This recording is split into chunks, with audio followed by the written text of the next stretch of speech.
When Ronald Reagan ran against President Jimmy Carter in the presidential election of 1980, one of the huge national security issues that hung over that election like a rain cloud was the more than 60 Americans who'd been held as hostages by Iran since November the previous year. Iran had its fundamentalist revolution in 1979. In November 1979, radicals stormed the U.S. Embassy and took all those Americans hostage. And then the following year, nearly a year into that ordeal, while the U.S. presidential election was coming to its end, Iran's view of the world and of its most pressing problems in the world changed pretty dramatically, because Iran got invaded. In September 1980, Saddam Hussein's Iraq invaded their much larger neighbor to the east. Iraq launched a full-scale conventional warfare invasion of Iran, and thus started the unbelievably bloody Iran-Iraq war, which would go on for 8 solid years without a break, and that would kill more than 1 million people, including lots and lots and lots of kids. So that started. The terrible Iran-Iraq war started. It started 5 weeks before the U.S. presidential election in 1980. And even though Iran, by that point, had been holding all these Americans hostage for more than a year, Iran decided that they would do a deal to let the American hostages out. And one of the reasons why is that they knew the deal would involve a lot of money. One of the things they would be trading the hostages for was the freeing up of Iranian assets, and they desperately needed that because of the giant conventional land war they had just entered into with one of their neighboring countries. They needed the money.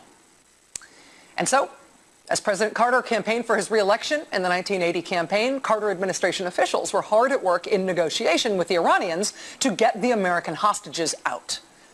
And the Iranians, by all accounts, really hated President Jimmy Carter. I mean, they hated America generally, but they particularly hated President Carter. And they negotiated a deal to free the hostages that would go into effect the day that President Carter left office.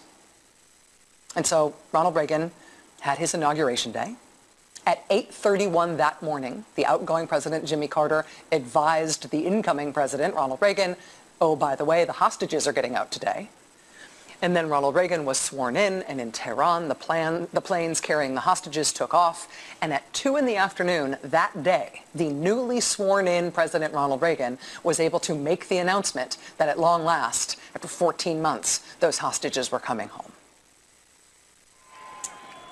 And then the first thing that he did as a former president, Jimmy Carter, who negotiated the release of the prisoners and who got it done as his last act as president, the first thing he did as a former president is that he flew to Germany to greet the freed Americans. And the crowd held signs that said, "Thanks, Jimmy." He did it. It took him to the very last moments of his presidency, but he got them out. It is worth emphasizing that Iran released our hostages in 1981, the day Ronald Reagan was sworn into office.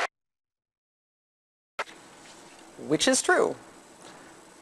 But he didn't do it. Ronald Reagan didn't do it by waving a magic wand as soon as he got inaugurated. Jimmy Carter did it.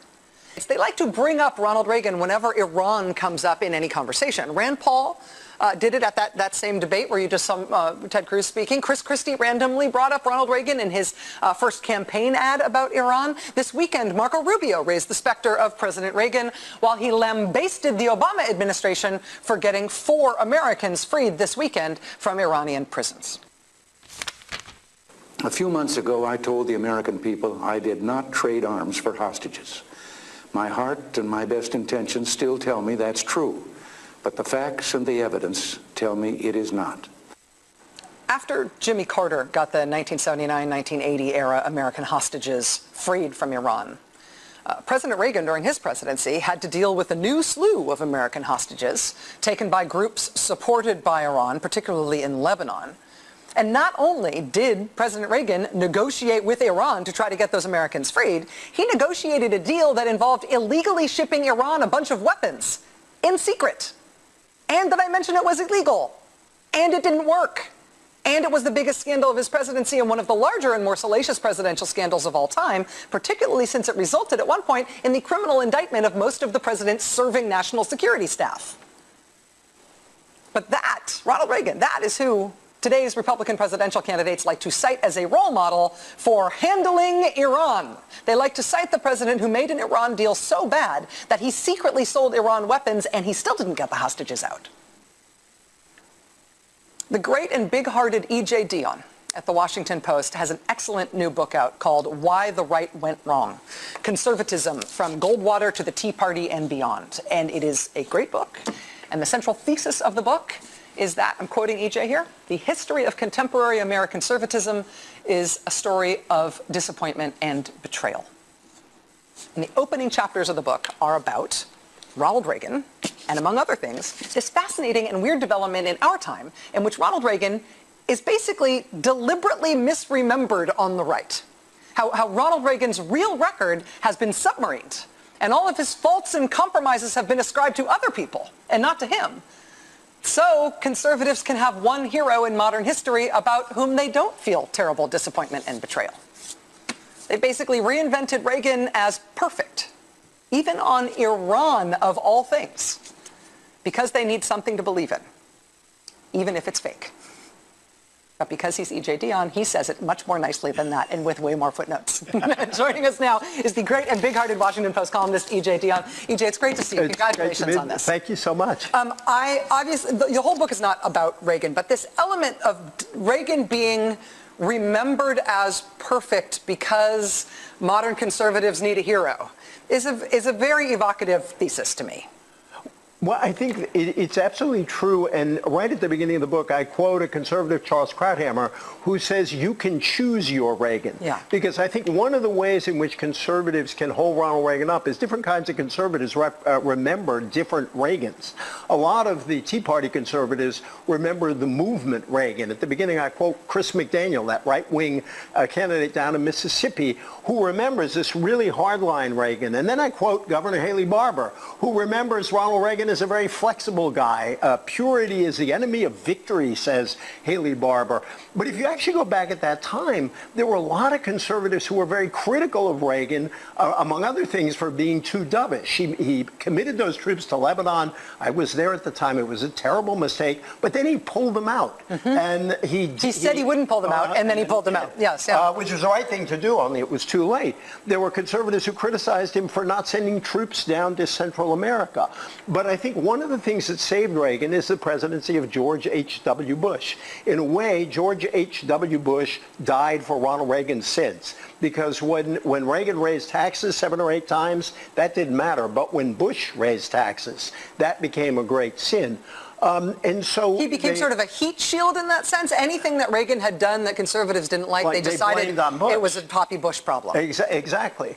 And I think the broader problem is I appreciate you're doing the opening sentence, because I think this sense of betrayal on the part of conservatives, even if they hold Reagan off, reflects the fact that ever since Goldwater's time, and I take it all the way back to Goldwater, conservative politicians have had to make a series of promises to the conservative base that they couldn't possibly keep. They promised a much smaller government, but the country doesn't really want it. Even Tea Partiers who are on Social Security and Medicare don't want a smaller government.